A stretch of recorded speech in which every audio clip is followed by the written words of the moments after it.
We have the wonderful Jamie Alexander, the founding director of Drawdown Labs, working with companies across the United States to help decarbonize America. So, with that, I'm going to get us started. The format of this evening's conversation will be a quick context setting from me, as well as then a fireside chat, about 15 to 20 minutes of conversation between Bill and Jamie to look at what's next and what more the private sector can be doing, as well as some special guests joining us this evening. We're joined by Maya Penn, Hunter Lovins, Sarah Keller, Kendra, Wes, Anand, Aaron Holtz from Global Citizen, our friend Mick Sheldrick could not be with us tonight from Global Citizen, though he was at COP. And then we have Vassar Seidel, who is the amazing oceans advocate to stop deep sea mining. She was also on the ground in Glasgow. Very excited to have her here today. For those of you who are climate and COP experts, forgive the reiteration of what COP is, but I think that's important in general for folks in the room. So once again, kicking off on November 1st and running through November 13th, we had more than about 200 countries and more than 20,000 credentialed delegates who convened in Glasgow, Scotland for the 26th UNFCCC, which is the United Nations Framework on Climate Change, for the Conference of the Parties, COP, aiming to keep the Earth's warming to 1.5 degrees Celsius by 2030. And the reason we have to do that is to avoid the most devastating climate impacts and irreversible damage to the planet, and actually, yes, sadly, our own extinction. This was canceled last year due to the global pandemic and missing U.S. involvement during 4 years of the last administration. This COP26 was viewed as critical to getting the world back on track and to ratchet up ambitions and action and, dare I say, imagination. The formal overall goals were to achieve net zero by 2030, to adapt and to protect communities and natural habitats, to raise climate finance, in particular to help developing countries around the world. There was a goal set of 100 billion US dollars, and perhaps the most important, to work together to deliver. And it is the age of radical collaboration. So the history written in Glasgow this year, for some, the lack of history written in the Glasgow Climate Pact, and everything that surrounds it was, and rather is, it's a story of power, a story of progress and hope for some, of disappointment and outrage, and mere blah, blah, blah for others. The reality is likely somewhere in between, that there has been progress compared to the past, but it's not enough, fast enough, according to the science and to the youth activists. And there is an urgent need to help keep pushing for more.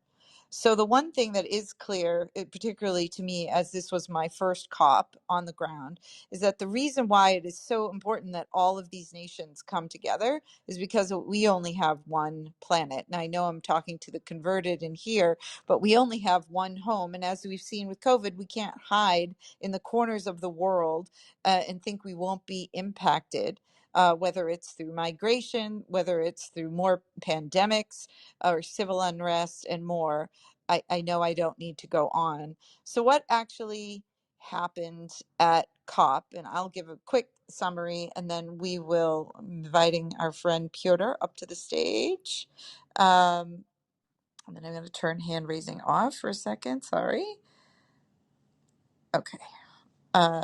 So basically at COP, from the outset, the headlines were riddled with the fact that COP was going to be a failure. It was, I can tell you, having been on the ground like many people in the room, it was actually extraordinary that the event actually happened, given the number of COVID restrictions, the sheer acrobats, logistics, the testing, pre-departure testing, day two, lateral flow testing, everyday testing if you were in the blue zone, requests for documentation every step along the way, passenger attestations for the airlines, and uploading these things onto crashing websites.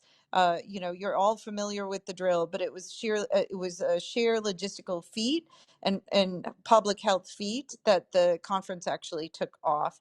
There were complaints because of the extra COVID security and measures. It was felt that this was not a very democratic COP. There were cops, literally police officers lining the entrances to the blue zone, where government, world leaders, official delegates from civil society, billionaires, philanthropists, even some celebrities, including Obama, uh, were all huddling.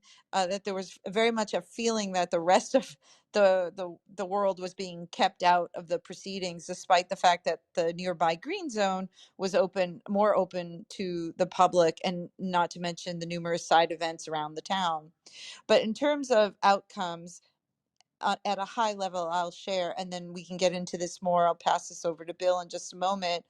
But essentially, overall, the commitments that came in from the countries around the world, they have kept 1.5 alive, meaning that we are not far away from that target of 1.5 degrees Celsius warming by 2030. But currently, those estimates are coming in at around 1.8 to 2 degrees of warming.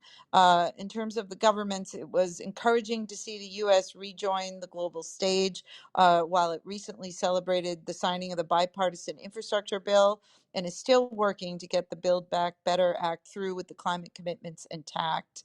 And that President Biden just today has submitted a treaty to the Senate to fight climate super pollutants of hydrofluorocarbons. I dare you to say that 10 times fast, which are actually way more toxic than carbon dioxide.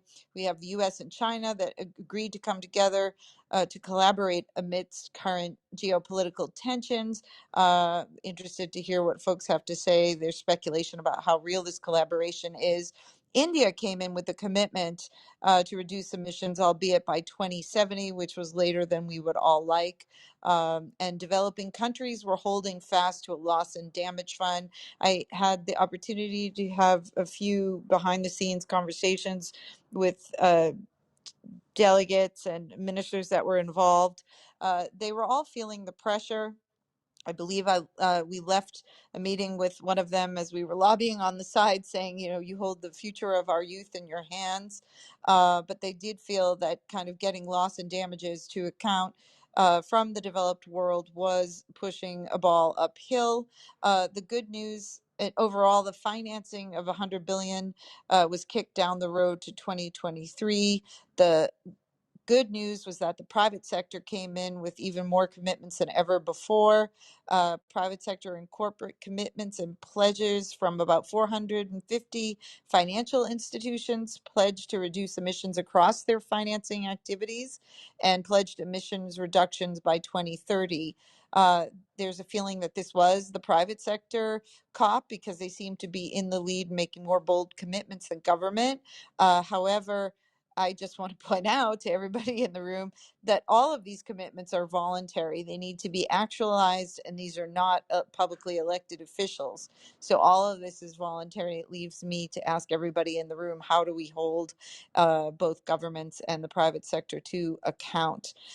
There's general recognition that developed nations do owe assistance to developing nations to help them transition to a renewable and a sustainable energy platform, but there is at least a discussion ongoing on that. There was not a general commitment to a fund, but I do believe that a pledge was made by Scotland in this direction.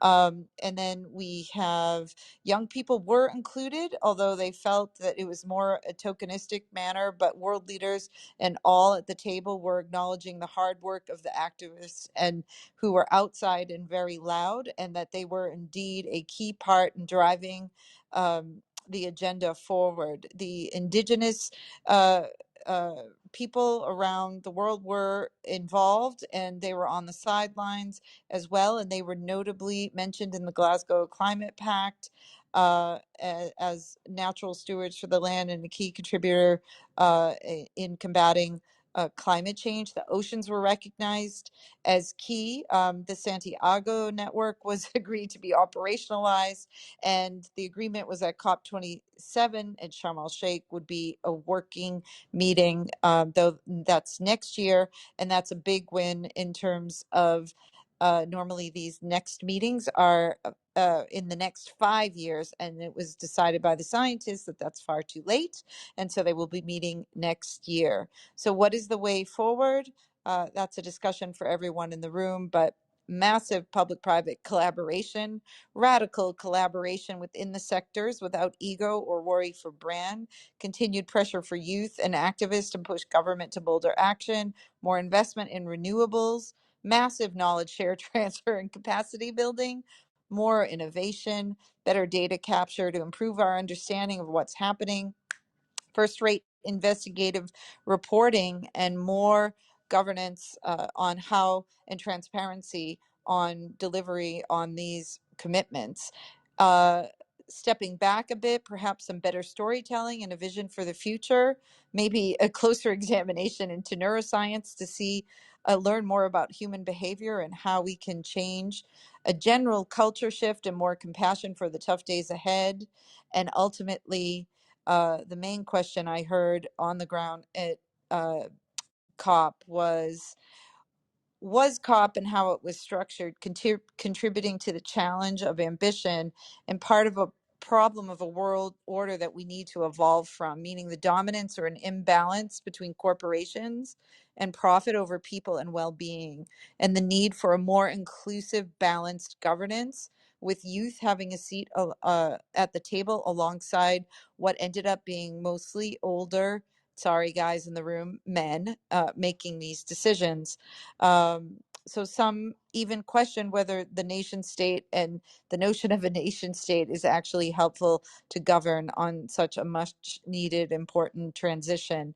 Ultimately, there was a definite desire to put people first over companies and profit. What was noticeably missing from the conversations was a report from UNICEF that over 1 billion innocent children in the world who are already struggling from COVID impacts on their lives will be negatively impacted and at risk by severe impact of climate change. And finally, ultimately, all of this gets implemented at a local, state, national level, and we all need to vote. So that is over and out from me. And Bill, over to you and Jamie. Awesome. Wow, Thank and you. as summary, yeah. Go ahead.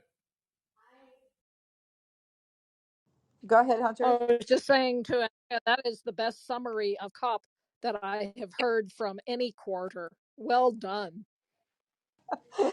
It wasn't even the fun one about what I got up to on behind the scenes. But anyway, I'll tell you all that later. Thank you. Yeah, here. So thank you, Andrea, for that and for helping host and moderate this. And thank you, Kunal, and your room for being a venue that we can use. So I'm thrilled to be here with Jamie, who's a good friend and I've known for, I forget how many years, but several years now. And I think, Jamie, I'd love to step back a bit and start with you saying a bit about what you're doing at Drawdown Labs and Drawdown broadly, and what you're trying to do with the companies who have joined Drawdown Labs. Thank you, Bill. It's really such an honor to be here with you. And just, the whole mantra in the climate space around you, we don't need hope, we need courage. I think is just so beautifully and powerfully exemplified by you after being in the belly of the beast inside these big tech companies and now really, holding their feet to the fire so courageously. So it's really an honor to be here with you. and all of you. So Project Drawdown, as you may know, exists to identify and lift up and accelerate the biggest solutions to the climate crisis, which we already have. We already know what these solutions are. Now it's just a matter of tapping these leverage points and bringing these solutions into the world. Like climate policy, massive shifts in investment, getting people to work implementing these solutions, and ultimately kind of leaving behind us the things that we now know are just incompatible with a stable climate and a just world.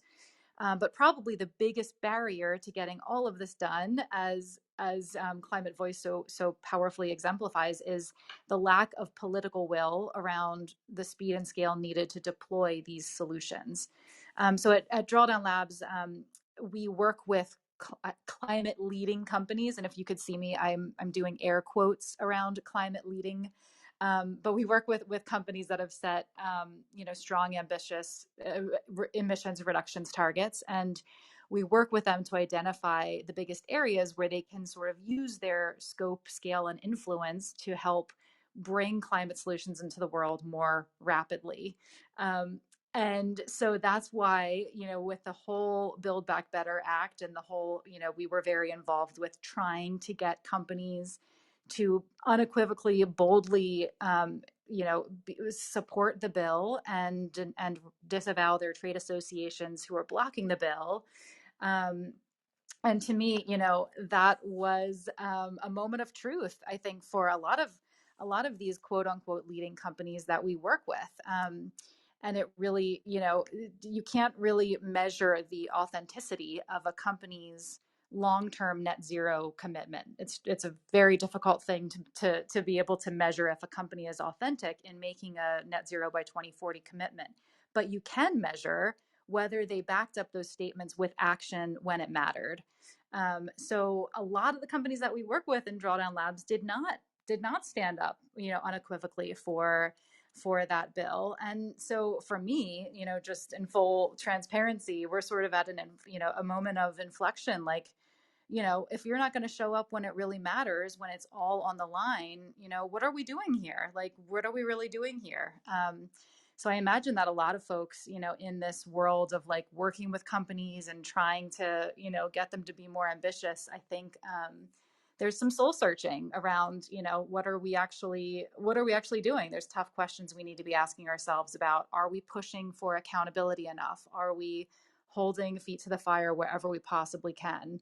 And sort of examining our role in all of this and how we, as advocacy organizations, can meet the magnitude of this moment, as well as the companies that we're pushing. Yeah, and I wish I could say I was surprised that companies were so reluctant to really lean in and use their influence on the Build Back Better Act, but I am certainly disappointed, but I'm not all that surprised. And, we've seen so many NGOs, Series WWF, EDF, others who are working with companies and praising them when they do good things, but not holding them accountable when, through their silence or outright opposition, they're contributing to, undermining our one chance right now at major national climate policy. So, I think all of that it's disappointing, and part of what we all need to do is push companies to align their actions in Washington and in state capitals with their rhetoric. We certainly, the last 2 weeks at COP, heard lots from companies about how critical this issue is, how governments need to step up. at the same time, they were saying that in Scotland, while drinking their scotch and maybe enjoying haggis, their trade associations back in DC are doing their best to make it impossible for government to take bold action. And that disconnect is a major, major problem. So, Jamie, I've heard you a number of times talk about how every job can be, should be, needs to be a climate job. Can you say a bit about how employees can really put climate at the center of their work?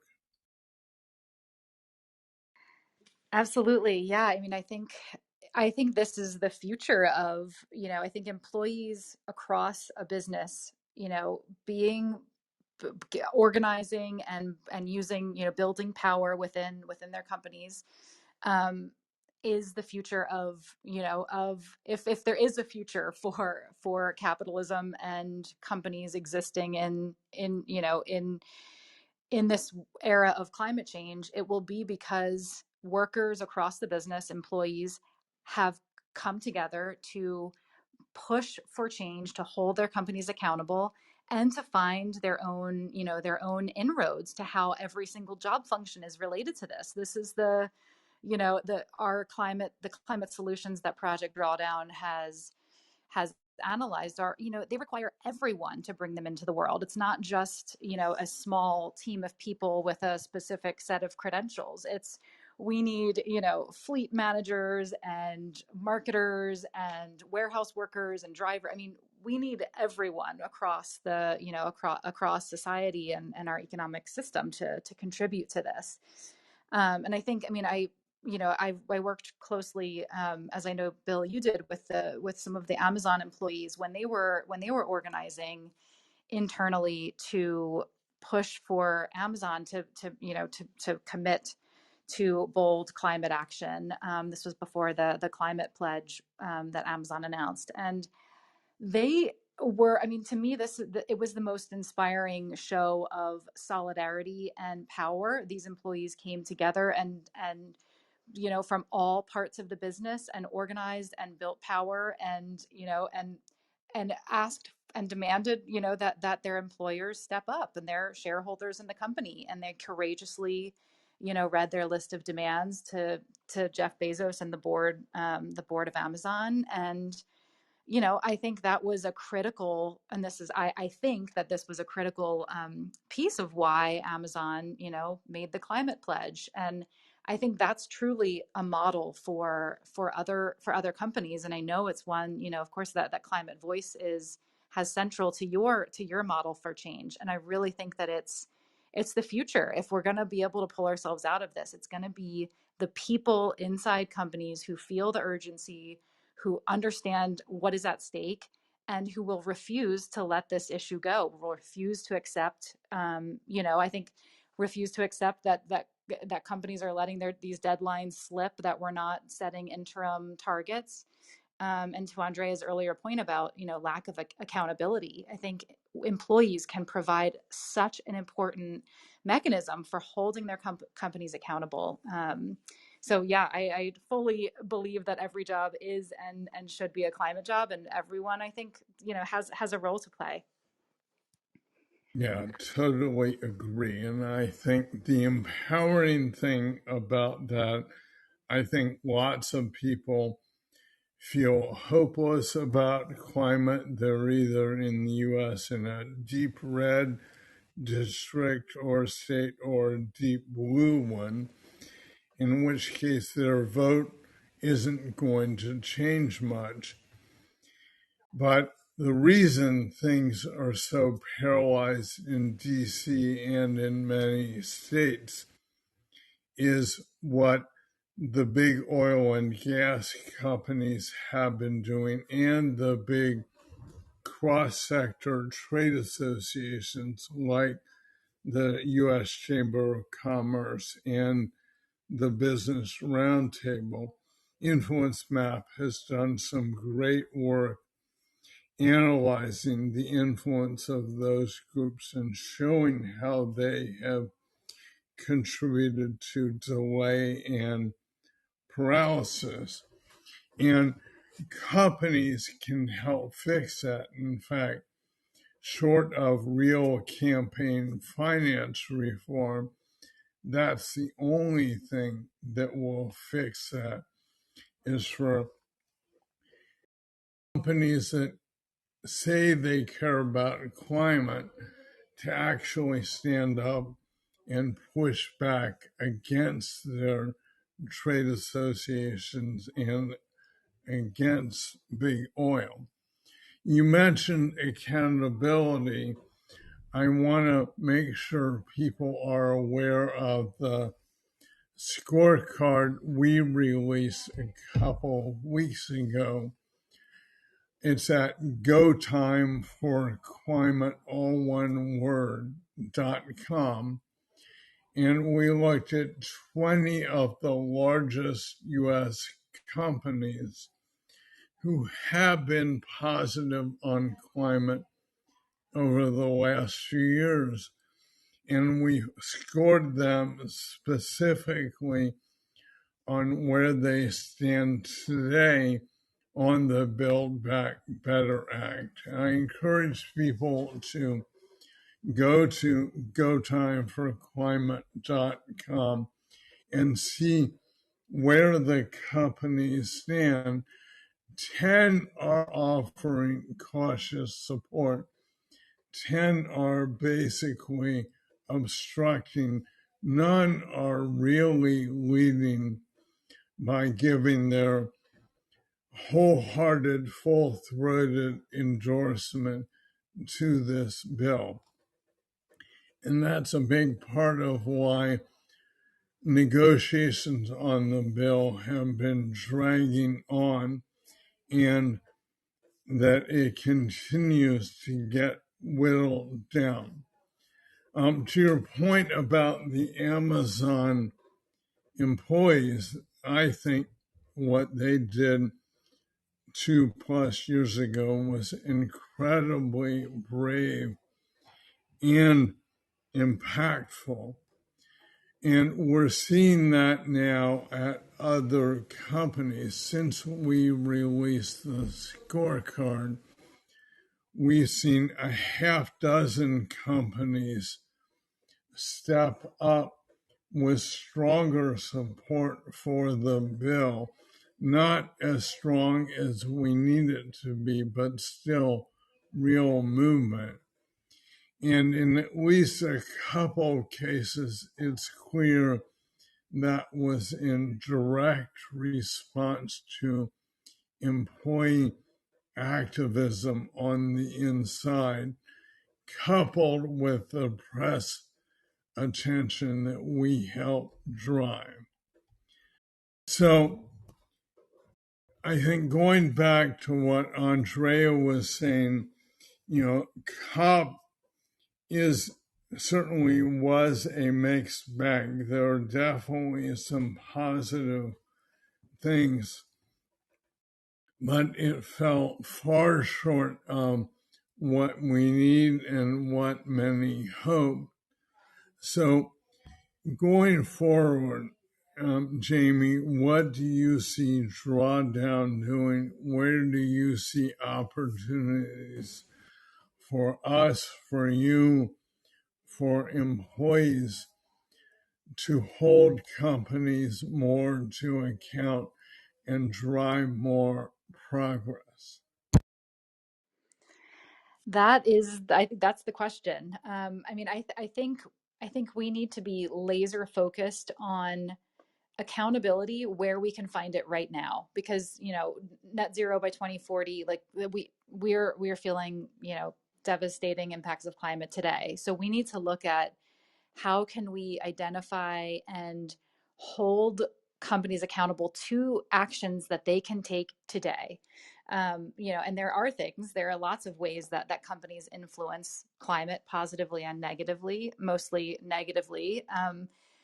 Right now. And so, they can show up when critical climate policy is on the line. That's an easy metric that we can measure.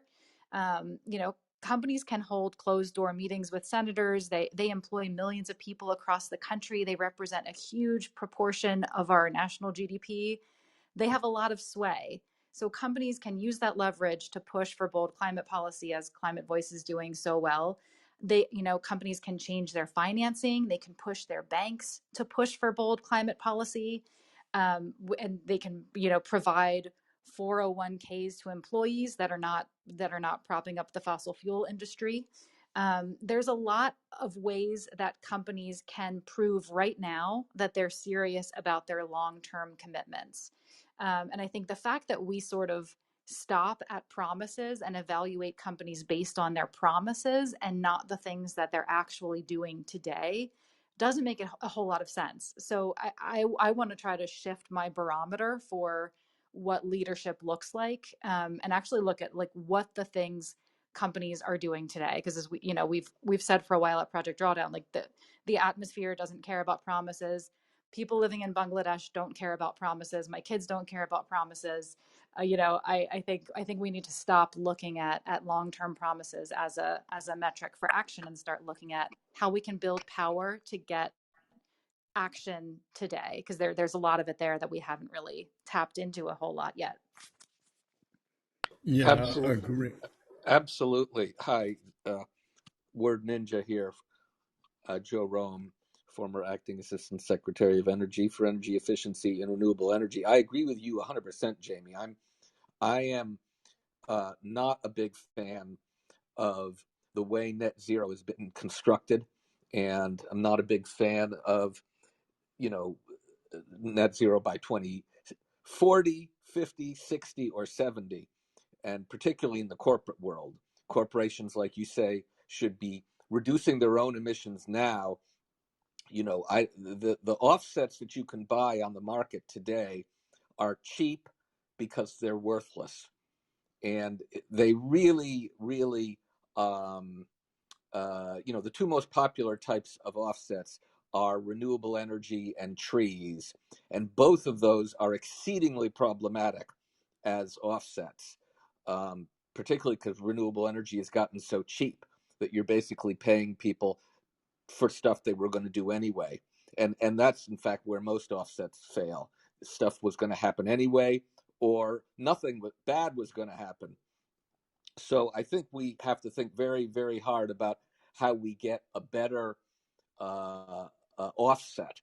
That it's going to cost more than $4 for trees or $1.50 for renewables. It's going to cost something closer to the European Union allowance cost, a real ton in a regulated market, which might be $60 or $70 a ton.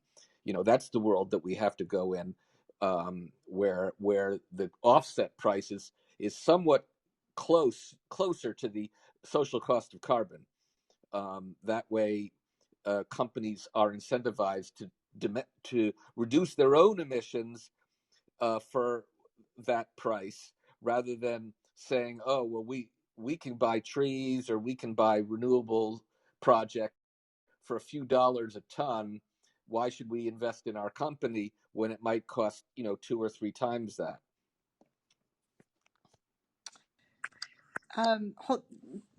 Thank you, Word Ninja. Always great to hear from you and your deep expertise. Maybe that's a good time, Bill, if you're okay for me to throw to Wes. Wes, are you still with us? If you unmic, yes, Yes, I am. perfect. Would you like to jump in on that point? On the offsets specifically, Yes, or the yeah, I think. I'm sorry, go ahead. no, go right ahead. Yeah, I think that ties well into some of the failures of this COP. I mean, there is a sort of framework around Article 6 and how we can have international sort of standards for trading of carbon allowances, but for offsets, you're basically like one thing that I'd never heard until actually going to COP this year was nature-based solutions, and it's basically as you described, paying so companies and nations to be able to pay for trees to be grown, often in developing countries. That's anyway, and it's really it's a substitute for actual action. Nature-based solutions are not there. It is a way for a lot of corporations or countries to be able to weasel out of meeting their actual commitments. And the most substantive important thing is actually investing in just transitions, both domestically, and that means for the U.S. we need to pass the Build Back Better Act, and we need to be able to reach our goal of 100% clean electricity by 2035, 80% by 2030, to be able to invest in disadvantaged communities, environmental justice communities. But abroad, it also means we need to be able to pay loss and damages, because the nations that are suffering the most from the climate crisis, and often the ones that are actually growing, the trees that are that companies and corporations are paying for, they don't have the money they don't have the money to transition, to mitigate the climate crisis, and they don't have the money to deal with the actual effects that are happening right now. So the water that's drying up in Africa, the low level and island nations that are being flooded, the people that don't have infrastructure to rebuild over and over again and are already experiencing tons of deaths. That is, there's $100 billion that's pledged in the Paris Agreement for that purpose. The U.S. was actually an active sort of block towards getting that money out the door, and a lot of the money that's gotten out the door so far to getting specific language for loss and damages, and a lot of the money that has been earmarked so far has been in the form of loans, which is very problematic, of getting loans out to companies that are to nations that are already in debt internationally, and also just don't have the money to repay those funds. So we can't sort of just pay around the problem with offsets that are, if it's not structured properly. We have to actually invest and put money into the problem, and that has to be done by our governments. And that means passing the Build Back Better Act. It also means supporting the global South around the world. Wes, thank you. Could you do me the kind favor of just saying a brief word or two about who you are and what you do for work? Yes, I am the coalitions lead for Evergreen Action. Evergreen Action formed in 2020 out of the former Janesley campaign, and we've been working closely with on the Build Back Better Act, and we're just a policy organization, an advocacy organization that works with partners across the climate movement, and across environmental justice, and businesses and labor and other groups to turn sort of like the demands of the climate movement into real tangible policy. And that's sort of worked its way into executive action in the Build Back Better Act and other avenues. So I've been working for them for the past 2 years. I also had the chance to attend COP with the Red, Black, and Green New Deal delegation / the Gulf Southward Green New Deal in a separate capacity. And my pronouns are he/him. Oh, fantastic. We're really happy to have you here for that inner, nitty gritty viewpoint. So stay here, and please, we might call on you to actually help answer some questions. I'm going to go in a certain order, if that's okay. We're going to open up the conversation to most people on the stage. But before I do that, I'd like to pass to Jennifer Allen, who is the director of ClimateVoice campaigns. Jennifer, would you like to weigh in quickly, say hello, and share the scorecard, whatever you like, and then we can go back around the room and pick up the thread where we left off. Absolutely. Thanks so much, Andrea. This conversation has been fascinating. And at Climate Voice, we're all about accountability. So one action that we would love everyone in this room to take right now is to go to the scorecard, that Bill mentioned. So it's gotimeforclimate.com. And you can tweet directly at these companies. We have the Twitter handles of the key executives at each of the 20 companies that are not doing enough and ask them to do more. We are still waiting for a vote on Build Back Better. There's still time for influence. We need to raise our climate voices with all the stakeholders we can. And so please do go there and register your discontent. We believe at Climate Voice that corporate action really matters. And if we can unlock that influence to lobby for climate, we can really change the world. And then the just second action, since I have the floor for a moment, is we also have a petition called 1 in 5 for 1.5.org, where we're asking big tech to lobby for climate. And that's 1 in 5, the new rules for 1 and then point spelled out 5.org. And we'd love everyone to sign our petition. We need, again, to raise our voices collectively to push companies off the sidelines and into the debate of the most important climate legislation of our time right now. So thanks, Andrea, for that plug. No, thank you very much for being here. Quick room reset. This is our sixth series on Clubhouse with the ClimateVoices.org campaign launched by Bill Weil, who was the former head of sustainability at Facebook and at Google. Jennifer described the rest of their work. She's the director of campaigns. Please follow them. Please follow We the Future. We're wonderfully, cordially hosted in the We the Future family with the wonderful Kunal Sood, who is all things We the Future and We the Planet. With that, given the thread of the conversation and that nature-based solutions were mentioned, I am going to pivot and throw to Hunter Lovins, who is an icon in this field. And I'd like to hear, Hunter, your thoughts on COP and on anything you've heard on the stage. Assuming you are still with us, Hunter. You have to yes, Yes, ma'am, wonderful. Thanks. I am here. Well, COP was, as COPs always are, disappointing, and I don't know that any of us should have expected more. They are always talk fests. We always go in with much higher hopes than are realized. At the same time, some very interesting things happened. One of the things that I was peripherally involved with was the launch of a group called Regen 10. You were talking earlier about offsets, and completely agree with Joe about trees.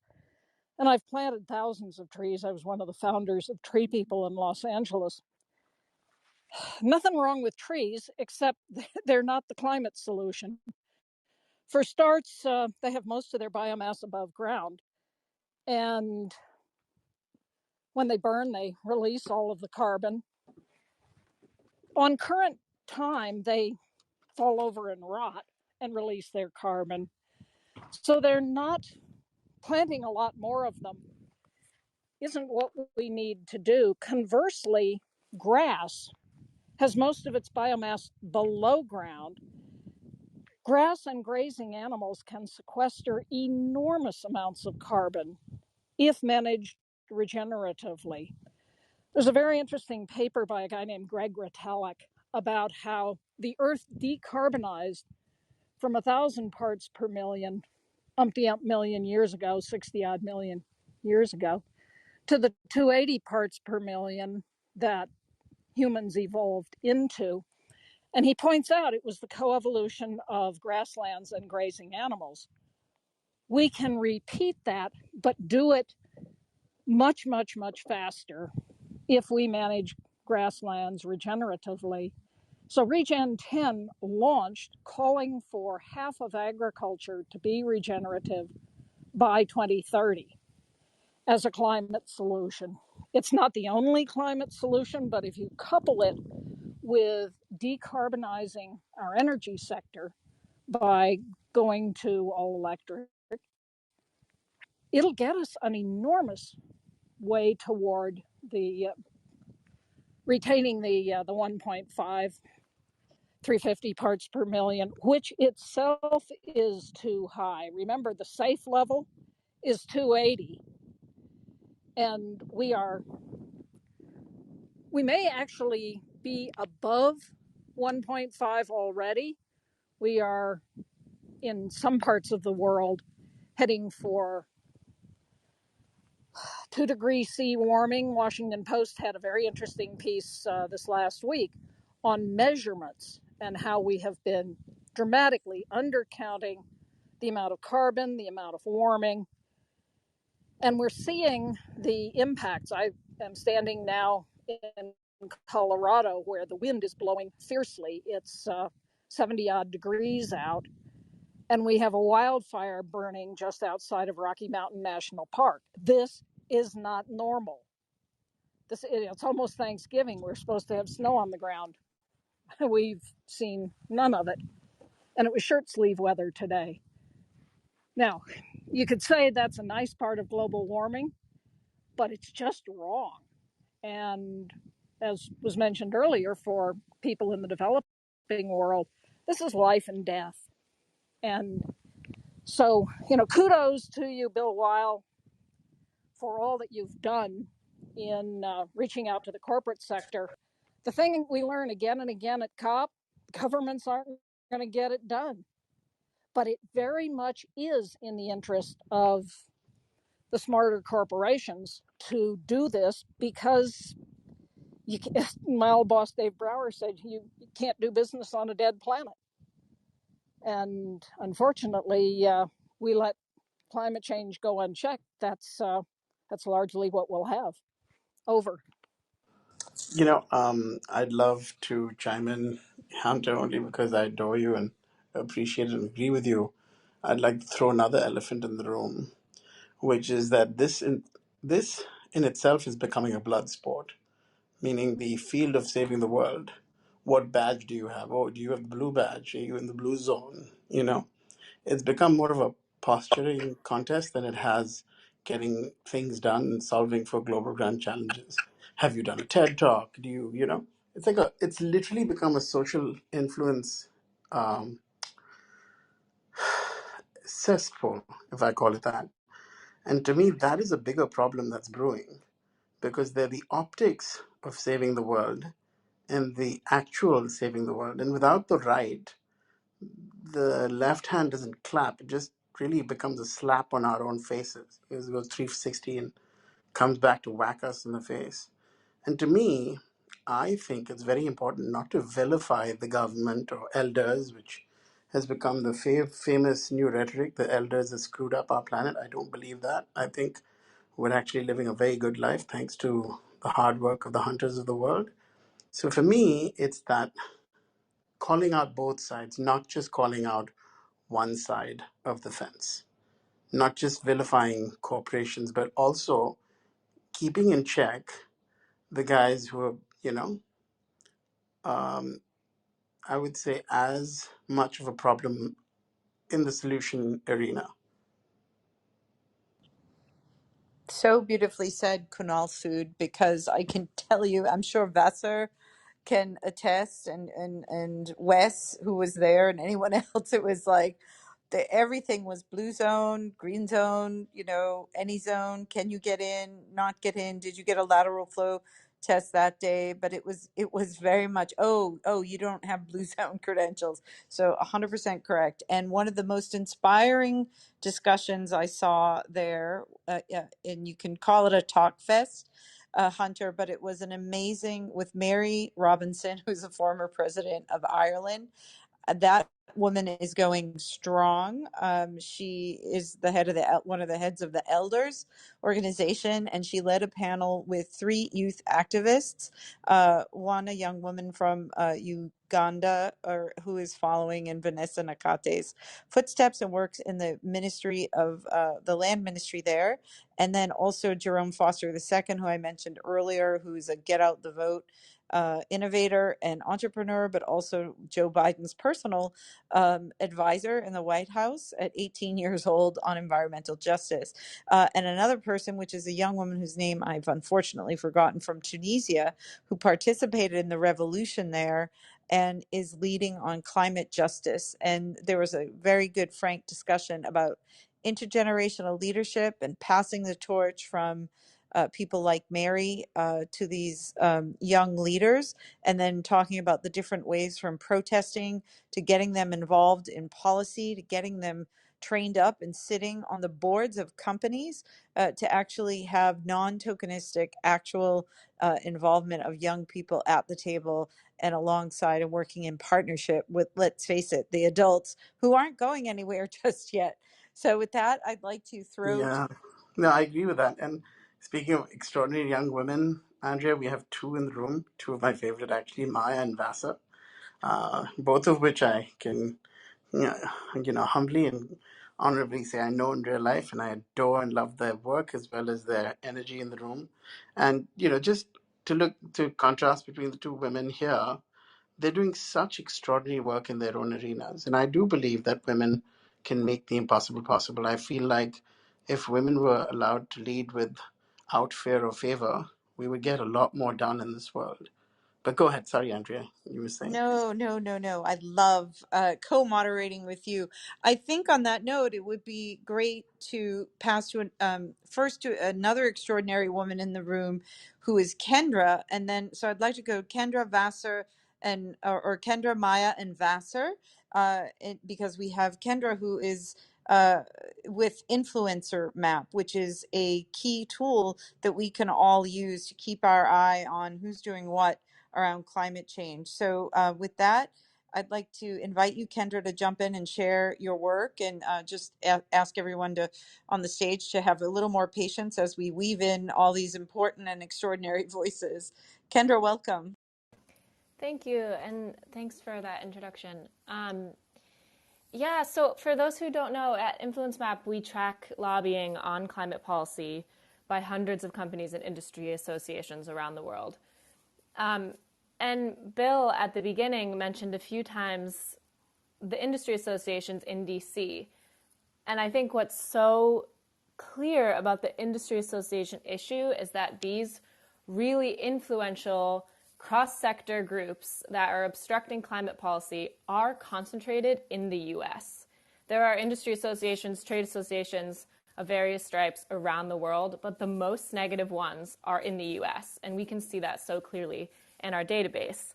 The US Chamber, the American Petroleum Institute, National Association of Manufacturers, these groups, among others, are so powerful, and they're tanking the Build Back Better Act.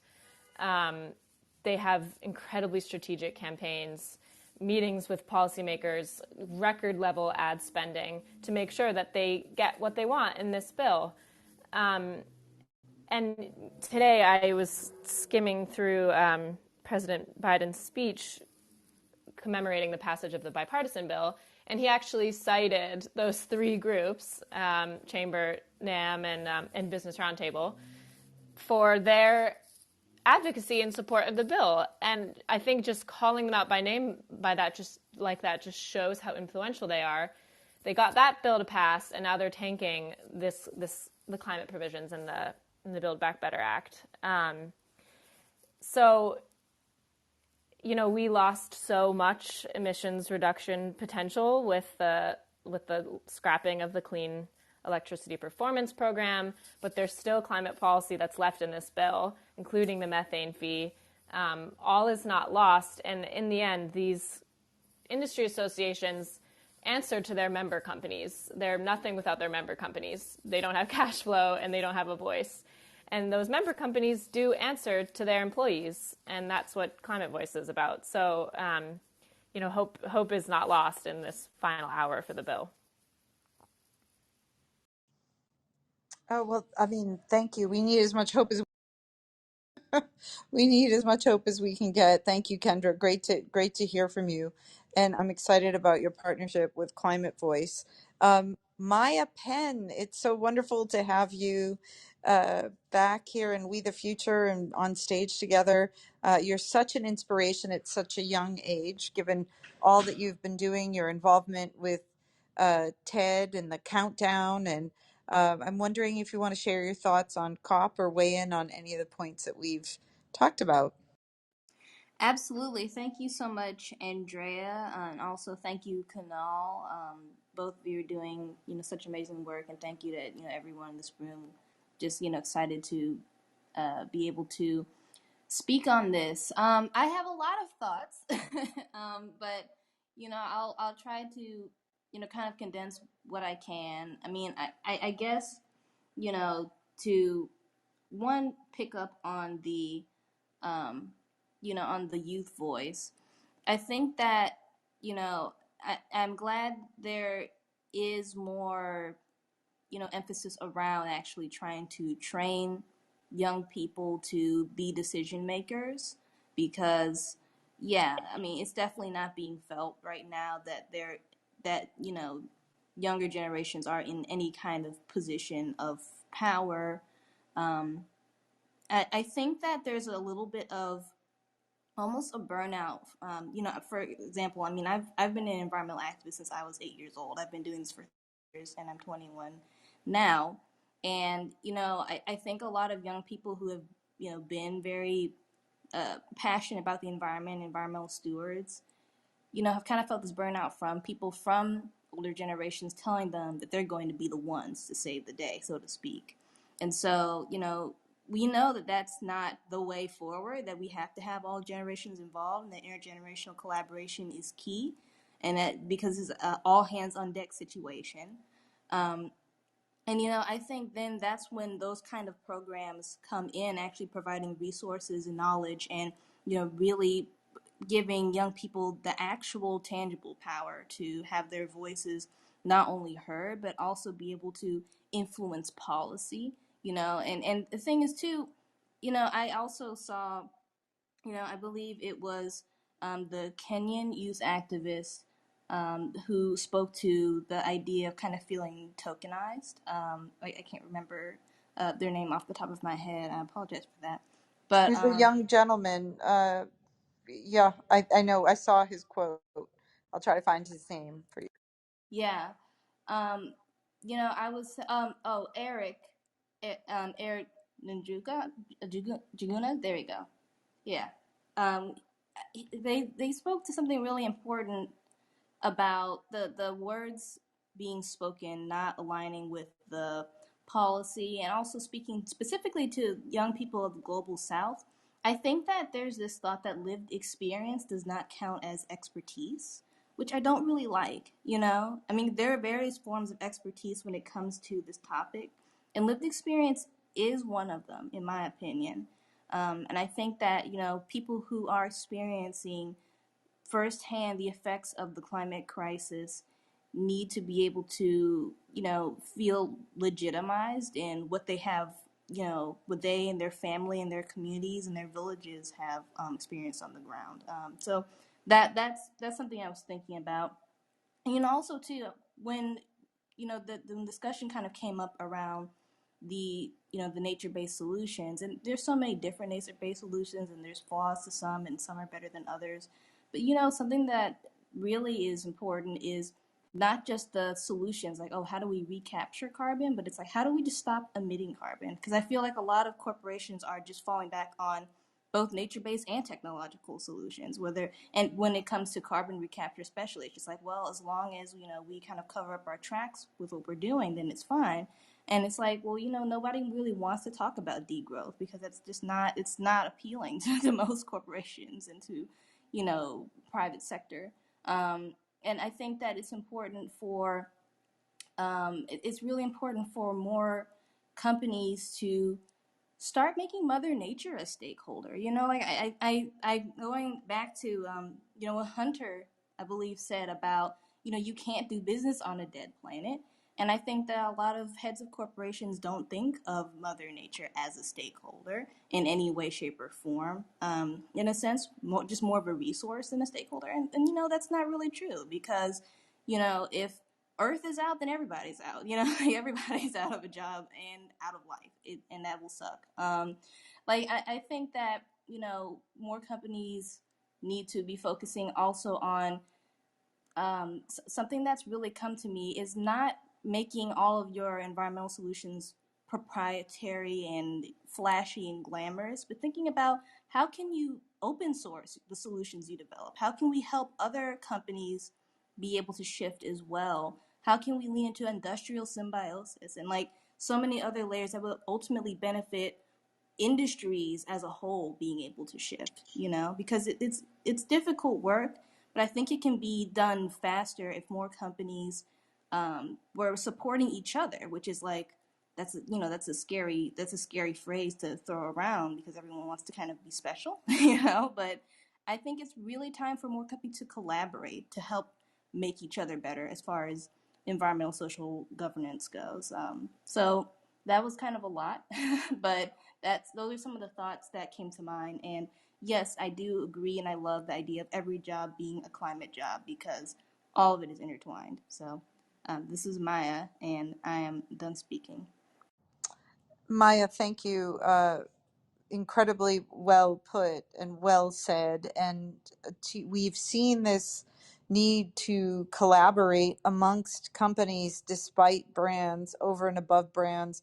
For example, in COVID, right? When we were looking to, well, the scientists had to collaborate on sequencing the virus, but then when it came to producing the vaccine, we've seen a need for radical collaboration. And so I had an amazing exchange with Andrew Steer, who's the head of Bezos Earth Fund, where my one question that I put to him was, given the urgency of the hour and the amount of resources needed, are you the great, the top billionaires in the world collaborating on your approaches on climate and the oceans and on social justice? And he said that in fact they are looking at ways to come together, and that this was far more important, regardless of brand, that actually in working together they could have potential more, you know, uh, effective influence. I suppose that could be a pro and a con. But anyway, this idea of radical collaboration within and across sectors is definitely on the table and percolating. With that, I'd like to throw to Vassar. Or did we? Oh, Vassar, thank goodness you're still here. Could you bring in your thoughts and hopes and aspirations around what happened with the oceans? There was only one day dedicated to the oceans. My almost my favorite topic in all of these rooms. But welcome, Vassar, and love to hear your ideas on what transpired and what we need to do moving forward. Andrea, thank you so much for having me, and Kunal, thank you for the sweet intro as well. It's an honor to be here on this Love virtual having table you. with everyone. Hi. And Maya and Wes, everything you guys were saying, I just want to retweet. But just to add something new to the conversation, and really where my focus is the ocean, and something that I was deeply disturbed with at COP25, which was technically the ocean COP, and then COP26, which is nature-based solutions. I definitely agree, Wes.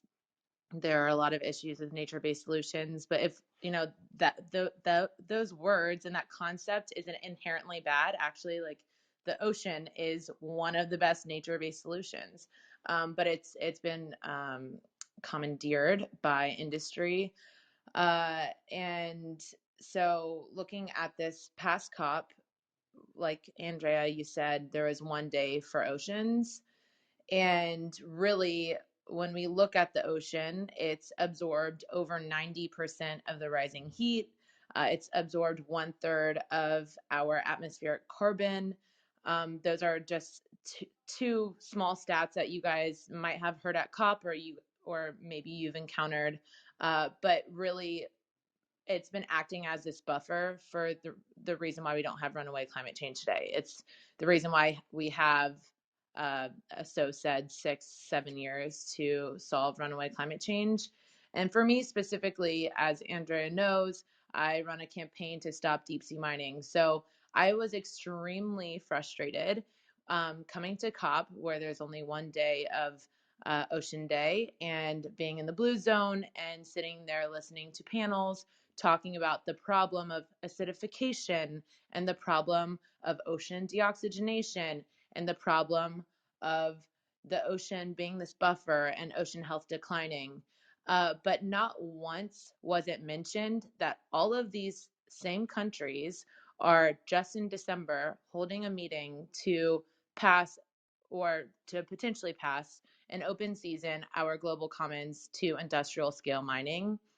This would be an area of over 50% of the entire Earth's surface. It will, as written now in the draft regulations, has little to no environmental regulations or standards. Not that these places are out of sight and out of mind to begin with. So it was a lot of, like everyone said here, a lot, and as Greta said, well, blah, blah, blah. A lot of talking about the problem, which we are well aware that climate change is real, the biodiversity crisis is real, and all of these other subjects under that umbrella, but very little did I hear, especially around oceans, specific solutions. And one of those solutions, like Maya was saying, is just conservation and protection of the present ecosystems that we have. That's not a flashy solution, but when you're talking about the ocean being the largest carbon sink on the planet, we absolutely have to do everything we can to keep it functioning that way. And that does include not opening those carbon sinks to irreversible damage and mining. And so, Vassar, quick question: what's the strategy for this December meeting? Is there a gathering? What are the pressure points? So actually, that's a really great question, and I'm glad you asked, because I run campaigns at the Oxygen Project. We're a digital media nonprofit, and I'm, as you guys can probably tell, very passionate about the topic of deep sea mining. And we have a digital day of action this Friday that everyone here can participate in, whether you want to post something to your IG feed or your Facebook feed, or just a simple story, or join us in our Twitter storm. You can actually go.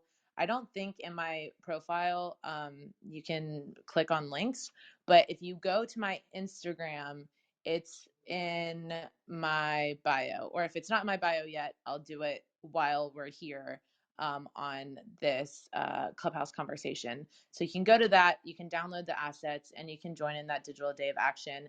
And before you think that it actually doesn't make a difference, it absolutely makes a difference. We've done this throughout our deep sea mining campaign.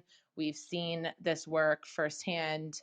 Pointed using technology to be pointed activists, especially on an issue that's so global, absolutely does work. And the whole point in our hashtag of this campaign is hashtag we see you, SEA, pun intended.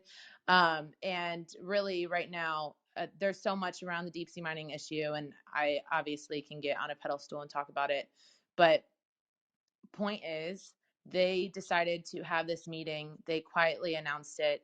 And when I say they, it's the International Seabed Authority. And they're doing this to exclude voices from around the world. They're hosting this meeting in Kingston, Jamaica. Uh, it's on the do not travel list.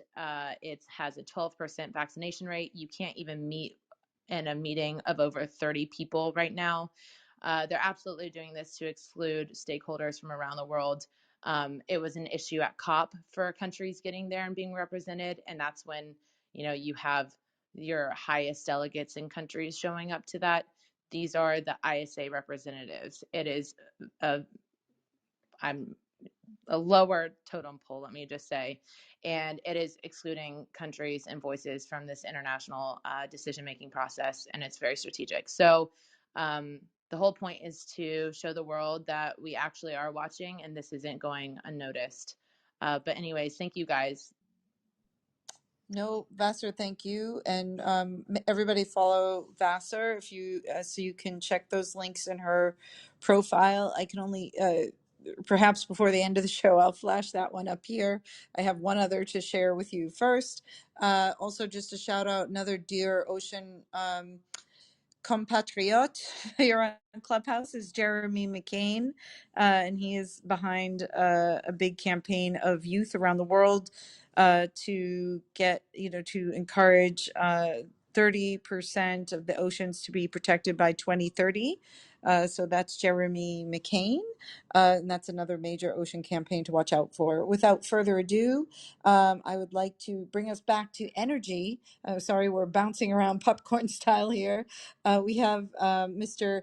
Anand Gopal from Energy Innovation here. So, Anand, why don't you get us excited about all the types of innovation that are going to save us? Welcome, welcome to Thank you. Clubhouse. It's your first Clubhouse. Fantastic. I hope you're having a good time. Thank you so much. I discovered that I had to download an app to join, but thank you all for having me. Really quickly, I run a think tank called Energy Innovation, and I would call us sort of the wonky policy activists who care about climate. And one of our collaborators in this space is actually Evergreen Action, so it's nice to see Wes on here as well. Um, I just want to emphasize that our theory of change is that innovation, which is something that we really need, including plenty of private sector innovation to solve the climate problem, as many of the speakers have spoken of before, um, is actually quite fundamentally driven by policy. And for every wonderful climate solution company that's out there, almost always, if you trace the line back, you're going to find a humble regulator. And by policy here, I really mean policies that are strong and are sticks usually that force companies into innovation. Things like regulations and performance standards and the like. Almost always, there's somebody who we dismiss as not important, typically a regulator in California or in China or elsewhere, who's set the stage for massive transformation of our energy sector.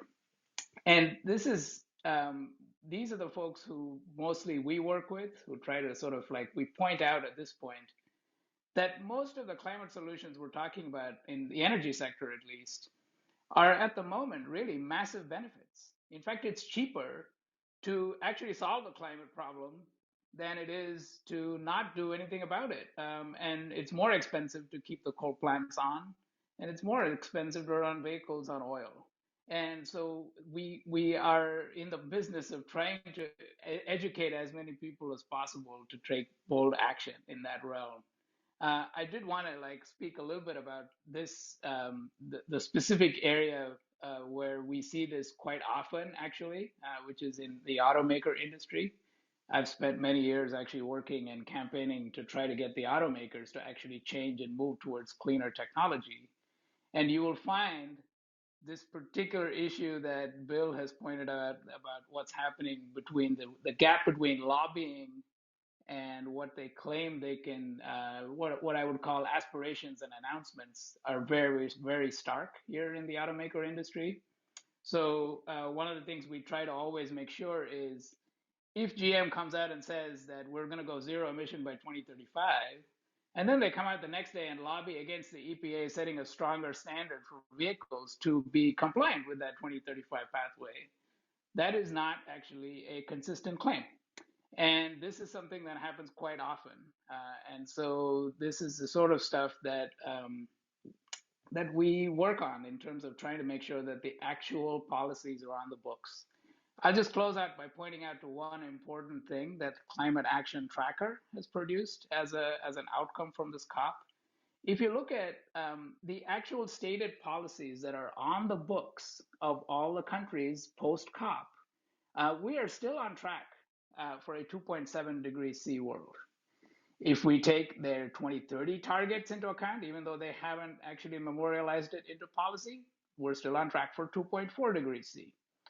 Only if you take their net zero by a very far distant date as a serious commitment, and you assume that they will start decarbonizing in line with that serious commitment, are we on track for a 1.8 degrees C world.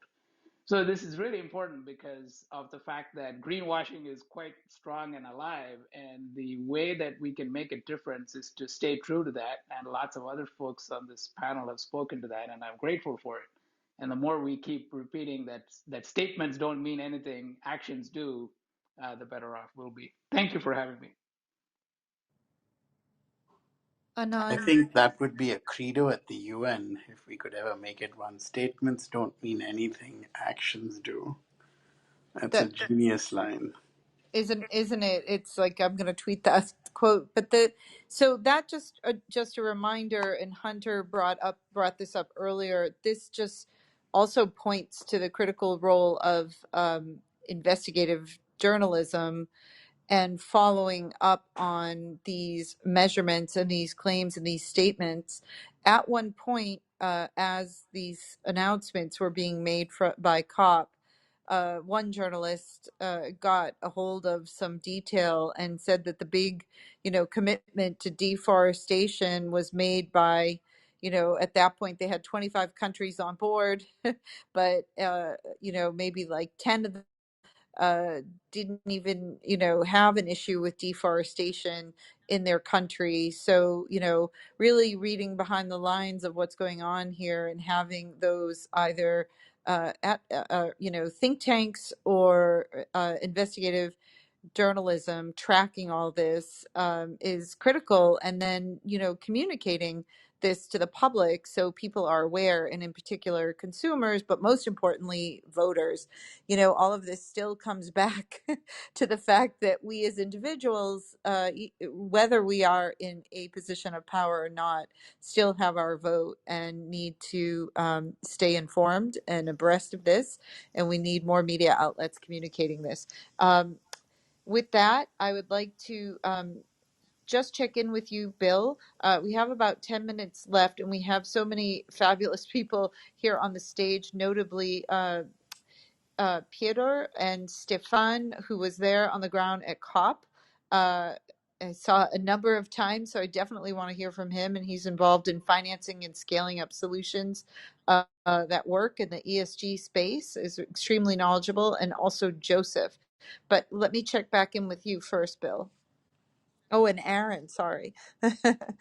I think let's give each of them a chance to weigh in quickly, and then so we'll probably go a little bit over, but that's fine. Okay, just wanted to check with you. So in that case, I'm going to direct based on or with me. I know you've been waiting, and forgive me. I know Stefan was in and out of every zone on the ground at COP, and so I'd like to throw to him first, if that's okay. Stefan, welcome. Are you still with us? You bet. You bet. Thanks, Andrea. Hi, everyone. It's nice to be back in these rooms and to hear the voices and see the faces.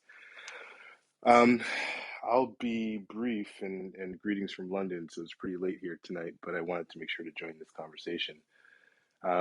Oh The my conceit God! here, Thank you. Thank you it's a, for. well, jet lag's a thing, so it's okay.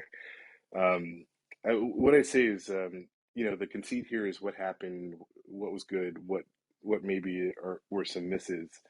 And hearing some of the comments, I think it's important for us to have a widened enough aperture that we can kind of see the interconnectivity of some of the blocks of events that happen at COP, and also find the opportunity therein.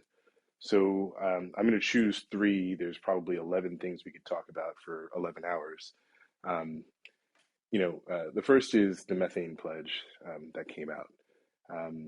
Insufficient. However, for the first time, we're talking about methane, like, in a way that is both science backed and at least identifies that this molecule that lingers very high in the atmosphere and has a tremendously outsized radiative capacity relative to CO2 is really why we're seeing such destabilization, even though the data and the science coming out of the IPCC and other institutions would not suggest that we are on such a trajectory to be having these events happen so swiftly and so with such intensity. And so, we're leading some research internally that would portend and suggest that on a 20-year basis, methane is not 86 times more heat trapping than CO2. It's several hundred times more heat trapping than CO2. And so, that's 1% of the mass of our emissions, responsible for about 43% of the warming. So a methane pledge, insufficient as it is at least a building block that we can then build upon to say, okay, we are now starting to pull on levers that will give us a chance, just a chance at potentially leapfrogging where we might otherwise be if we were just focused on CO2. So, getting real nitty gritty with the science, is going to be important, not just for us who like, this community of ours that likes to talk and talk to each other, but for policymakers and for investors, right? So thinking about, it's not, the number's not actually 130 trillion, but thinking about the Glasgow Financial Alliance for net zero, you're talking about several $100 billion that can now be directed towards the abatement or aversion of the emission of methane in particular. That's a big deal. And it means that we can actually take a step forward in a direction that perhaps we weren't in prior to that pledge being established. And what I would say here is I don't know who made the point, but this isn't the role of governments, actually. It's the role of the private sector. And so there's a way here we can start to put some building blocks together and start to have them be accretive in a way that is, really perhaps game changing for us. The second thing I talk about is coal. So, again, the phase out versus phase down, I had to sit with that for a second and kind of really, think about, if we're playing a game of chess here, what it is that's potentially to our benefit or advantage to have this language changed at the last minute. I think the parties that wanted to move in a direction of phase down versus phase out, perhaps were, spuriously protecting industry and private interests in their country, as well as their ability to continue to develop this infrastructure. But actually, I think it provides, again, a little bit of an opportunity, right? Phase out would mean that everyone in this room working towards that effort and every financial interest looking to build renewable capacity in its stead would face the full blowback of this industry that's been so good at just reshaping the narrative, thwarting our efforts, and continuing their dirty and extractive practices that are emitting in abundance. Phase down actually gives us a little bit of a chance to identify something. And so I'll share it with the room here, which is of power emitting infrastructure, the worst 5%, meaning the worst 5% that emits as much as possible, in the dirtiest way possible, is all coal, as we can probably predict. But that 5% is actually responsible for 73% of that sector's emissions. And so hearing that statistic should hit you in the gut for a second. And if you're an investor, the first thing you should be thinking about then is, what is the replacement cost? How do I swiftly take that infrastructure offline and replace it with its cleaner counterparts? What value am I destroying in doing so? What megawattage do I need to generate? Where the grid connects? Who the bondholders?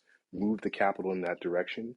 And in that way, we have an opportunity to forget about the phase out of an industry that's going to die anyway, and find a lever where we can identify these points where we can really buy ourselves some room to move by decreasing that 73%, even if we don't get the whole 5% offline, even if we get a portion of it. So there's a chessboard, and we've got to start being smart as both policymakers, investors, climatologists, activists, in thinking about the most efficacious way to now lead the transition forward as swiftly as possible. It's going to mean a year of really deep work. And so we're leading some deep systems work, and there'll be some things coming out from our end just to kind of synthesize what some of these levers are off the back of a very frail skeleton of a framework that has emerged in the GCP. But it's something, right? It's definitely something. And I would just say the third thing, and I don't want to take too much time, is just for some of the points that were made is presence, representation, and inclusion are three very different things. And so, if it is the case that, our Indigenous brothers and sisters and family are stewards and responsible for so much of our biodiversity and so much of our ecosystems that are really essential and interlocked with the systems that sustain life on Earth. We've got to do a better job at getting folks in the room on stage. I mean, my heart broke when one of my Indigenous sisters got on stage and policymakers walked out of the plenary room. Like, it's just, we're not paying attention to the folks who are literally screaming from the stage that we set up to say, hey, we have solutions here. We are part of the solution set. You have to listen to our voices. We do have the wisdom that can really change the direction of things. So I would invite folks to just think about that. The next time we all are going to convene is likely going to be at the World Economic Forum. When I say we all, I mean folks who kind of move around and talk about these things. And I think in that setting, we have a chance to maybe refine and augment our ability to include people, really include Indigenous folks in the conversation, and think about how we start to drive forward some solutions together and start to weave these things and synthesize in a way that's really effective. So I could go on for a while. I think COP generally was not a failure, but I do think it set about some opportunities for us to now do some work. And I'm really excited to do that. And I think there are a lot of folks in the room who are also very excited to do so as well. I'm done speaking. Thanks. And that is why I invited Stefan to speak. Everybody, please give him a follow. Stefan, can you say a quick word for everyone who may not know you? Stefan is a friend from old school Clubhouse days at the beginning of the app. And we met for the first time in real life with several others, including Aaron Berger and several other folks on the ground in Glasgow. But Stefan, share with everybody, please, what you do. Yeah, sure. I got to say, too, it was such a pleasure to meet probably 10, 15, 20 people from our early Clubhouse lock-in conversation marathons that we went on in the flesh, in person. People are taller than I expected. Um, That couldn't have so, been me. my name's Stefan Nicolo. I'm one of the managing partners at Full Cycle. We're scaling climate critical infrastructure, really with a science-based investment approach. So really understanding the nuance of the science and then driving a thesis that allows us to scale solutions that are most efficacious in the shortest time frame possible. We, work in many sectors. We scale companies and technology solutions, but really we're about building real assets, right? Things that can actually have a meaningful effect in a time frame that is important. I also sit on the board of Project Drawdown, which is an organization that's kind of been very influential in categorizing and really standardizing our approach to how we see climate solutions, technology, nature-based methodology, and others. I'm really proud to do that work because it gives us a nice menu of what we can possibly do together in communities to start building towards a low carbon future that we deserve. Otherwise, really just trying to lead and steward some new ways of thinking about systems design and really just care very deeply about what happens next. And I know everyone else here does. And I think it's probably our common thread here is that we all want a world that works better for everyone and want to think about how we can build towards that. And so I feel very, very lucky to be in community with you all and really appreciate the time to step on the mic here. Thanks.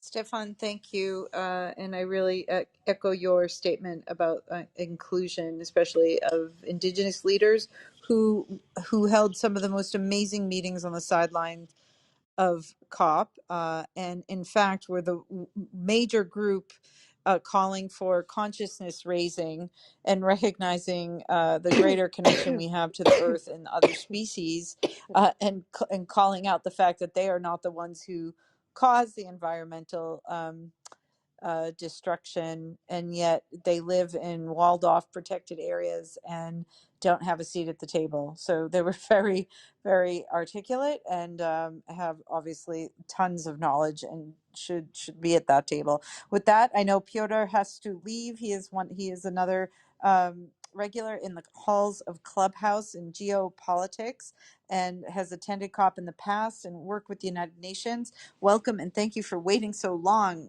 Let's hear all your thoughts and what's the way forward. No, not at all. I've thoroughly enjoyed Stefan's comprehensive breakdown, and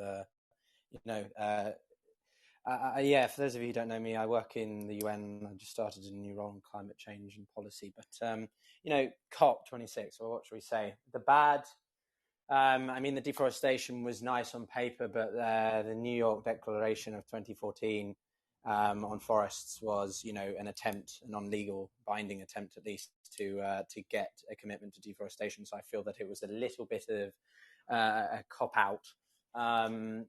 Generally more fossil fuel attendees than anybody else. About 500 were from fossil fuel lobbying, and then Brazil being the next highest. And I think one of the saddest things as well is the amount of greenwashing that was actually going on at the event itself. The falsified commitments or statements by, particularly the private sector to try and get commitments or pledges. And I think that this is a real concern in modern day. Is I've been a recipient of it. Is people trying to greenwash me into engaging in certain initiatives and things like that. But on the positive, I mean, the surprise statement by the CCP and the United States was a surprise. I think it shows a real attention to detail, both on the part of the countries, but also of John Kerry and his counterpart in China, who have had actually quite a close relationship. And I think that shows you the power that, not just big scale relationships have, but individual ones can have, and why you should always take the time to learn, listen, and engage with everyone you meet, and find ways to bridge gaps, even if you don't see eye to eye on things. And I think that's one of the biggest things in diplomacy. Generally speaking, I think that I was disappointed. My particular focus is the climate security nexus.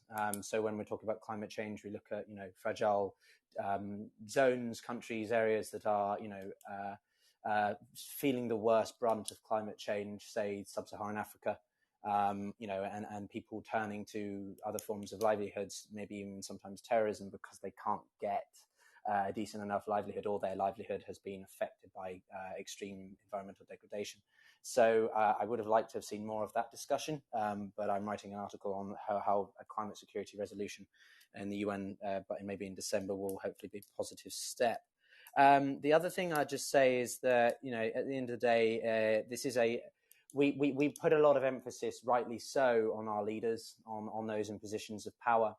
But I also think that we need to have a cultural shift in which we actually change the way we consume, because at the end of the day, if we as consumers don't change what we prioritize and prefer, then companies and the private sector aren't going to change their actions to supply. And so we need to be more conscious of what we buy, where it comes from, how it's created, and all these things, because it has a big impact on the overall, as people have said, systems building and the systems network is incredibly important. And just lastly, I think generally it's a case of I always like to be cautiously optimistic. I mean, I'm English as well, so maybe hopelessly optimistic. But I hope that these summits begin to build more and more momentum. That we see a bit more of a snowball effect each time we see countries coming back with more pledges, with more ideas, with more innovation. This is the first time India has ever pledged to reducing its carbon emissions by 2070. I know it's 50 years away, but President Modi was, a lot of analysts were impressed he even managed to do that within the fact that India is in part of the global south. It's a rapidly industrializing country, and they want to obviously help improve their population's prosperity. So, and that can be effective. And the last thing I'll say, just because I thought of it now, is that at the end of the day, we've got to find a secure and stable way of transitioning to greener energy. It's not going to happen overnight. I think the role of nuclear power is important, and I think, as much as I hate to say it, but cleaner forms of fossil fuels are going to have to fill the gap. The agreement on coal is an important one. Abated coal, I was disappointed with what happened in the last 24 hours with China and India, but coal is very, very destructive and dirty, and natural gas is cleaner, but we want to wean off of it as soon as possible. But it's not going to happen overnight, so we need to find ways to help other countries utilize cleaner forms of energy, and nuclear as well, in that transition to full-blown carbon net neutrality. But with that, thank you very much for the room, everybody. It's been a fantastic discussion, and I hope I didn't hold the mic too long. Nope, Piotr, thank you. It's really important to remember that this climate is now also, by the U.S. included in national security, and we're excited to hear about you taking up your new role. And we miss you at COP this time, but I'm sure you'll be there. I'm sure you'll be in Sharm el Sheikh and Maybe. working hard on it in the meantime. But I If I think may this, just add one quick point, yep. sorry, just very quickly on that. It's, at the end of the day, we developed well. I mean, economically developed. Lots of countries are culturally different and developed. But what I'm trying to say is that, like, we have the capacity, we have the funding, we have the facilities, right, and the tech infrastructure. But what we need to do is provide that to the local communities and populations who know their area and environment the best. Locally led and locally owned is the way that it should. We should just provide the facilitation to help with that. And I get very frustrated when I've heard from people in, the Western countries or whatever saying, oh, well, this is what you should do out in Ghana or Uganda. And it's like, why are you telling the local population who live there and deal with those issues every day how they should go about it? You need to listen. Or I just think take a step back and not be so quick to be like, oh, we should do this and rush into things. But sorry, I just wanted to add that in because I think it's a fundamental point as well. Thank you. No, thank you. It's frustrating because we want to close, but I do want to reflect very quickly on two things. I stood in a 6.5 hour line waiting to get a pre-departure COVID test with African farmers from Central Afrique Centrale and Nigeria, and with an ag scientist from Colorado State University. None of these areas are my field. It was the best conversation. The uplifting part of this a whole COP thing, I have to say, the scientists and the people, the innovators, the people that have technology, the people that were in there with solutions that were just, that are, yes, there's some money to be made in there. Maybe more of them should be open sourced and sharing, but that was exciting. The fact that people were coming and trying to swap and learn and get whatever model would work, and it was an exchange of equals in those moments, and it was very uplifting. So therein lies my hope with the scientists and the people that are coming up with the solutions. And I think an area of great need for innovation and technology is around capturing the data on on carbon emissions, on capturing carbon, on so many different areas, on monitoring and counting fish in the ocean, and things that technology that actually exists. Our friends from Clubhouse, Lena Kostanovice from Innovations 4.4 has lots of solutions. I suggest everybody follow her and Aaron Berger. Aaron Berger, they were launching and announced a press release at COP in the Blue Zone Pavilion for the launch of a carbon market, a voluntary carbon market where the government of Kenya is on board, and they're looking to get more governments on board, probably largely driven by African nations, but they are exploring things on the ground in India now. So very exciting things that are happening, and the transition to what is everybody just talks about, okay, 100% over to renewables like yesterday. The reality is that the energy transition is tricky, and a lot of nations don't want to give up on it, and it's geopolitically tricky. But perhaps this is where we need to listen to the youth. I've gone on too much, and we have I think it's Aaron and John next, and we lost Stefan, who's also amazing, and then we have to wrap. And just quickly, I have put Jennifer Allen and the Climate Voice campaign petition up on the link, so please everybody check that out and sign that if you want to get big tech in the game to offset fossil fuel lobbying. Aaron and then John, please. Welcome, Aaron. Oh, thanks so much, Andrea, and thanks everyone. This has been such a fantastic conversation, and I won't belabor the point. I really, so much has been so resonant. I mean, for Global Citizen, if you want to hear what we did at COP and our views. My chief of policy, Mick Sheldrick, wrote a great op-ed in the Forbes op-ed yesterday, so check that out. And that gives the rundown of our approach. But to be honest, a full agreement with so many of the reflections here today. COP was not a success or a failure. It just wasn't good enough, and it's probably never going to be good enough for this sort of existential crisis.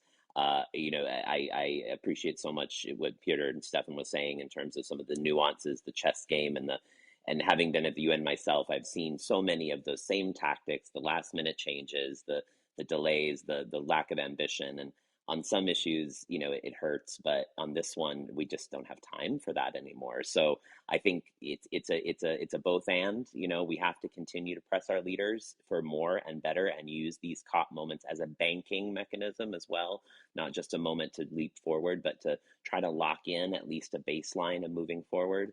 But there clearly is going to need to be other mechanisms, people-centered mechanisms, community-centered mechanisms that really push this forward. And I suspect future COPs will have to be pushed.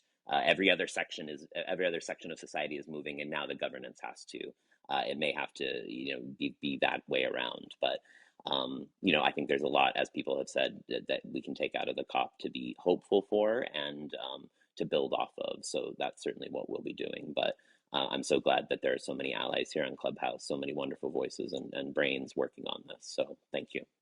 And Aaron, notably, there was a gender day at COP this year. I'm sure you didn't miss that, given all your work on gender equity and campaigning with global citizens. So yes, the answer is to invest in the women and the girls and let the women lead, I'm sorry to say.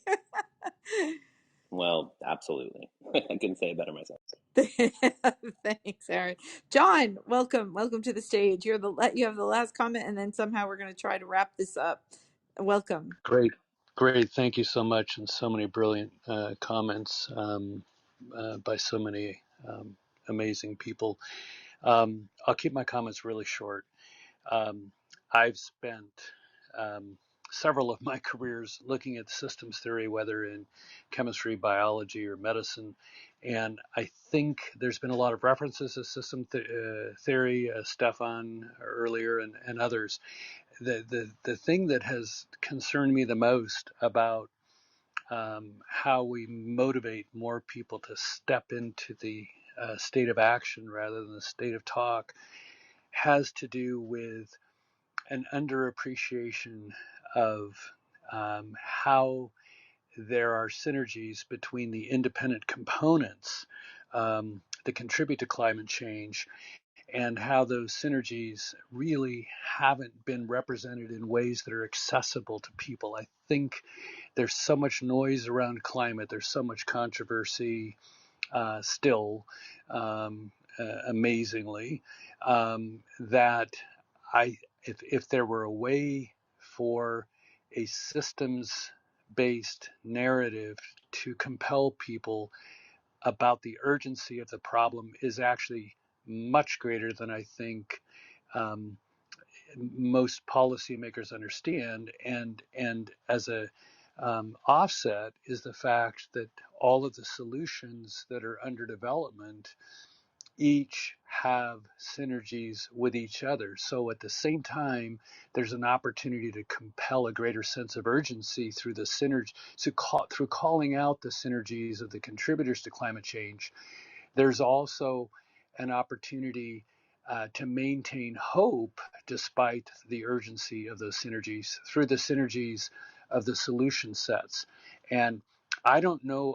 I don't know if anybody on the stage is aware of any narratives that really embrace that kind of approach. I don't think it has to be complex. I don't think it has to use jargon of systems theory, but I think that it would be a useful tool to help motivate more people more quickly into a state of recognizing the urgency and also recognizing that it's not hopeless, so that we can shift more of the people. And back to Kunal's earlier brilliant comments about not aggravating the problem by engaging in the blame game.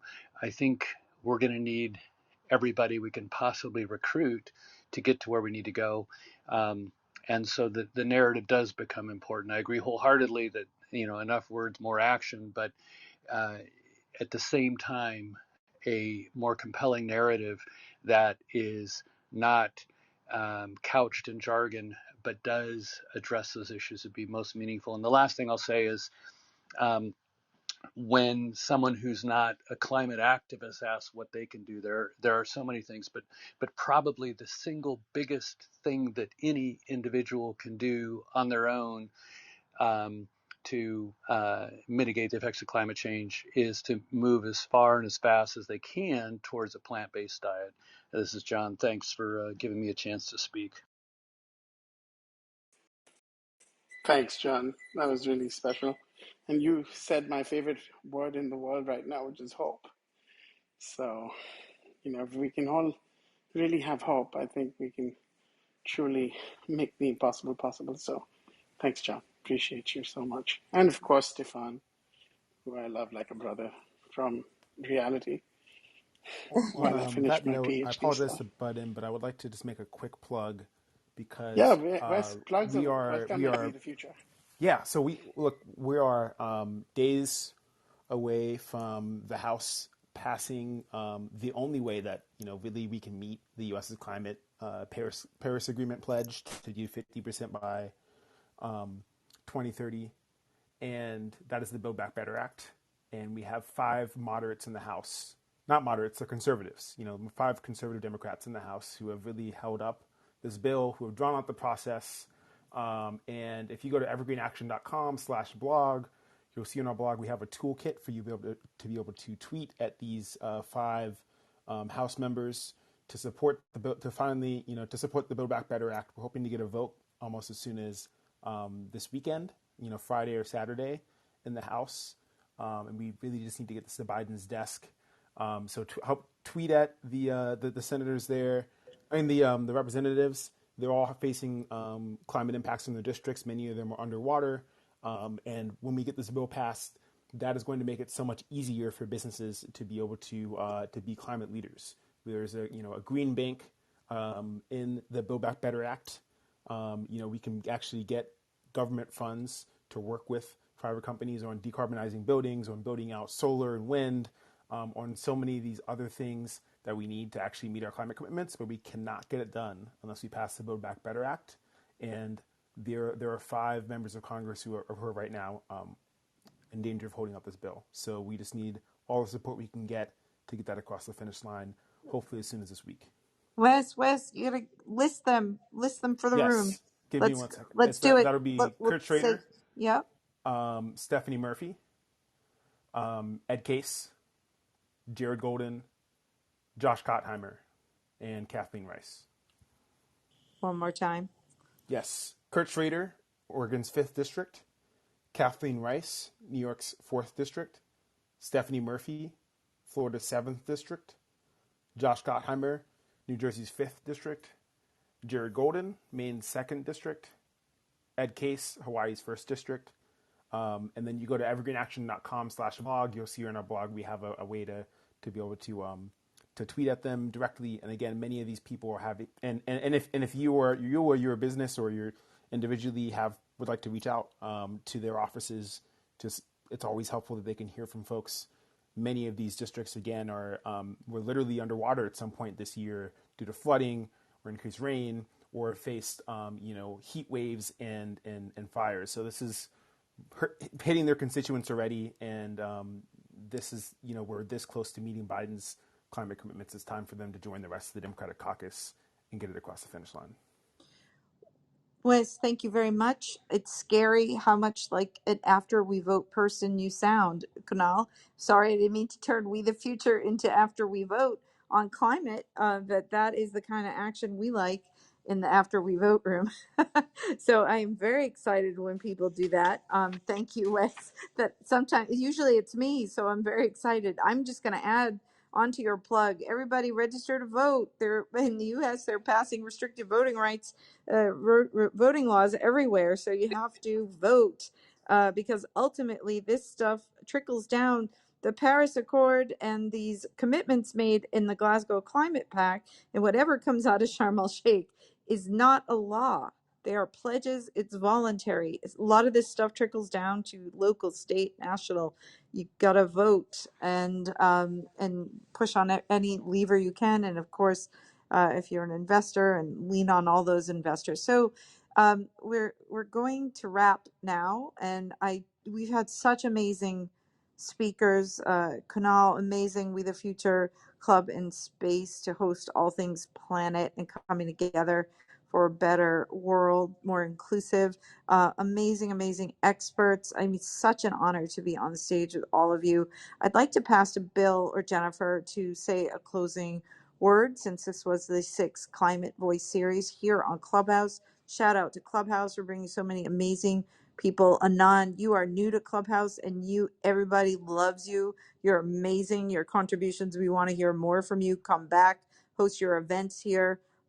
Everybody, I think if you want to start a thread or an action thread to stay connected here on Clubhouse, and to connect the community here on Clubhouse that is active in oceans and climate and conservation and biodiversity, DM me and I will figure out what tool we can use. I don't think the back channel on Clubhouse is it, but please DM me and we can maybe start a thread of people who want to stay connected and keep pushing on this. Bill, would you like to wrap or say a few words in closing, or Jennifer? Actually, yeah. Andrea, thank you so much. It's Jennifer. And on behalf of all of the Climate Voice team, so Bill and Sarah and the rest of the team, we just want to thank everyone for your insights today, for sticking with us for this conversation. Please follow us at Climate Voice. Please go to gotimeforclimate.com. We need to pressure everyone. And as Jamie said, we can't evaluate companies or countries based on promises. So let's hold everybody accountable. It's been a pleasure to be part of this conversation, and we hope you all stick with us as we continue the fights ahead, because Build Back Better is incredibly important, and it's what's up right now in terms of a vehicle, but we will be fighting these fights for the future as well. Thank you, Jennifer. And with that, I'm going to close down the room.